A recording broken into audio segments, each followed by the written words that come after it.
Selamat pagi saudara, sebelum kita membaca merenungkan firman Tuhan, mari kita berdoa. Tuhan, kami hendak membaca dan merenungkan firman-Mu, biarlah Tuhan berbicara dan mengajar kami, supaya kami mendapat berkat daripadanya.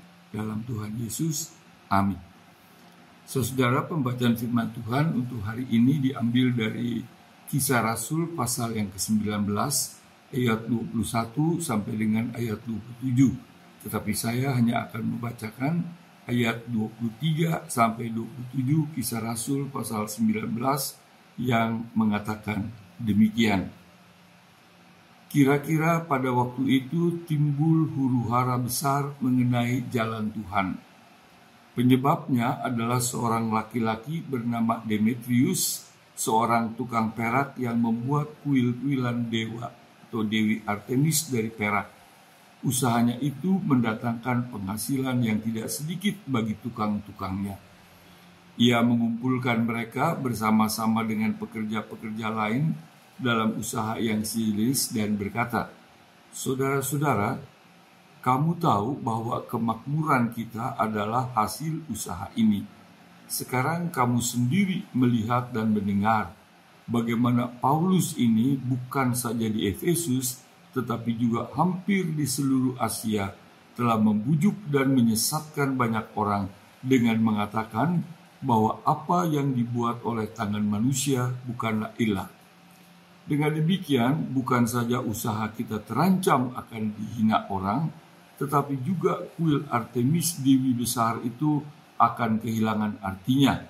Lagi pula Artemis sendiri yang disembah oleh seluruh Asia dan seluruh dunia yang beradab akan kehilangan kebesarannya." Nah, saudara-saudara, yang saya bacakan tadi adalah apa yang terjadi di Efesus. Saudara-saudara, di Efesus Paulus telah sekian lama mengajar, berkhotbah, bahkan melakukan banyak mujizat, misalnya mengusir setan dan sebagainya. Dan akibat dari itu banyak orang yang menjadi percaya kepada Kristus, mengikut Kristus, meninggalkan agama atau kepercayaan yang lama yang menyembah bermacam-macam dewa-dewi, termasuk Dewi Artemis yang sangat disembah, dipuja, dan terkenal di kalangan orang-orang di Efesus. Nah, saudara-saudara, karena popularitas dari Paulus yang makin besar, kekristenan makin bertambah, maka mengancam akan keadaan daripada orang-orang yang non-Kristen. Dikatakan ada seorang ahli tukang perak yang pekerjaannya biasa membuat patung, baik patung kuil-kuil Dewi Artemis maupun juga patung Dewi Artemis sendiri. Orang itu bernama Demetrius. Nah, orang itu merasa terancam akan kehidupannya, akan usahanya. Kalau makin banyak orang yang menjadi Kristen, maka makin sedikit orang yang akan membuat kuil-kuil Artemis atau Dewi Artemis patungnya, sehingga dia tentu terancam.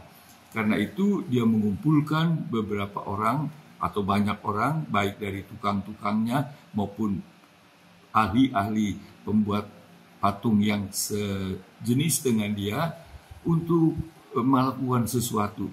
Dia mengatakan dengan makin populernya Paulus, makin populernya agama Kristen, makin banyaknya orang menjadi Kristen, makin sedikit orang yang akan membuat patung dan sebagainya yang akan mengancam penghasilan atau pendapatan mereka tukang-tukang patung itu. Sehingga karena itu mereka berteriak-teriak, timbullah kekacauan besar di Efesus. Jadi saudara-saudara, kita melihat bahwa kekacauan besar yang terjadi di Efesus yang seolah-olah adalah masalah agama, tapi sebenarnya bukan masalah agama, tetapi masalah pendapatan, masalah uang, masalah penghasilan. Kalau kita perhatikan saudara-saudara, sebenarnya banyak peristiwa di dunia ini yang seolah-olah hal-hal apa yang menjadi sebab, bahkan mungkin persoalan agama yang menjadi sebab, tapi ujung-ujungnya ada persoalan uang. Saudara, perang salib yang begitu terkenal terjadi sampai 7 kali, hampir 200 tahun lamanya, di mana berbondong-bondong orang-orang dari Eropa dengan bersenjata lengkap, tombak, pedang, tameng, dan sebagainya, dengan panji-panji salib. Mereka datang ke Timur Tengah, dikatakan merebut kota Yerusalem, dan sebagainya.